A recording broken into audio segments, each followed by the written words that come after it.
এদিকে আরকান আর্মি নামের এই সন্ত্রাসীরা প্রতিনিয়ত বাংলাদেশের রাখালদের ধরে নিয়ে যাচ্ছে। নাফ নদী থেকে যারা জেলে মাছ ধরতে যাচ্ছে তাদেরকে ধরে নিয়ে যাচ্ছে।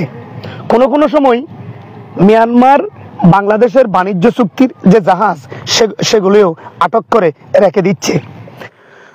1992 সালে রোহিঙ্গারা নিপীড়িত হয়ে বাংলাদেশে চলে আসে। এরপর 1978 সালে আবারও রোহিঙ্গারা নিপীড়িত হয়ে বাংলাদেশে চলে আসে। 2016 সালে 1 লক্ষ রোহিঙ্গা আসে। সর্বশেষ 2017 সালে 12 লাখের বেশি রোহিঙ্গা বাংলাদেশে অনুপ্রবেশ করে। 2024 সালে 1,60,000 রোহিঙ্গা বাংলাদেশে আবার অনুপ্রবেশ করে। মিয়ানমারে রোহিঙ্গাদের ফিরিয়ে নেওয়ার কোনো কথাই নেই। সীমান্ত থেকে জানাচ্ছিলাম মাহুল আলম মিনার যে মিয়ানমারের ওই পারে আরকান রাজ্যের অধিকাংশ জায়গা আরকান আর্মি দখলে নিয়েছে।